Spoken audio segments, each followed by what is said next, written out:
মুঠোফোনের ভিডিওতে তহিদুল ইসলাম শুভ নামের এক ব্যক্তিকে দেখা যাচ্ছে টাকা গুনতে। সেনাবাহিনীর মেজর পরিচয় দিয়ে রেলওয়েতে চাকরি দেওয়ার নামে এই ব্যক্তি ২০ জনের কাছ থেকে হাতিয়ে নিয়েছে প্রায় ৩ কোটি টাকা।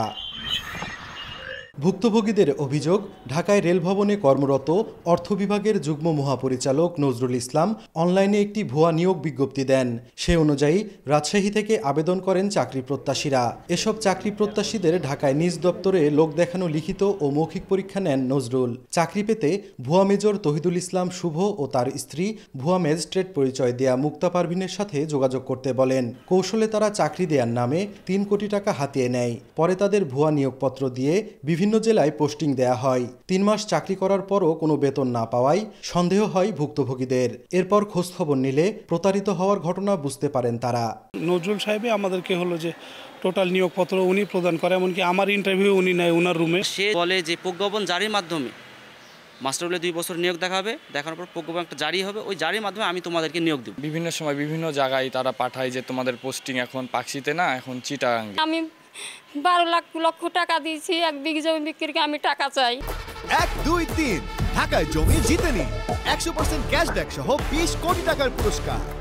এরপর থেকে ভুয়া মেজর শুভর সঙ্গে যোগাযোগ করতে না পারলেও রেলের ঊর্ধ্বতন কর্মকর্তা নজরুল ইসলাম চাকরি প্রত্যাশীদের মাথাপিছু 1 লাখ টাকা করে দেওয়ার আশ্বাস দেন, যার একটি কথোপকথনের অডিও রেকর্ড এসেছে সময় সংবাদের হাতে।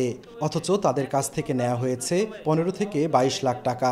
এ ঘটনায় রাজশাহী নগরীর বোয়ালিয়া থানায় 5 জনকে আসামি করে 3টি মামলা করেছেন ভুক্তভোগীরা। যারা চাকরি করছে, বেতন পাইছে, চাকরি চলে গেছে, তাদের জন্য আমি পার হেড 1 লাখ টাকা করে আমি কম্পেনসেশন দিয়ে দিচ্ছি ভাই আমার চাকরির স্বার্থে। মামলার পর শুভর স্ত্রী মুক্তা সহ এই চক্রের 3 সদস্যকে গ্রেপ্তার করেছে পুলিশ।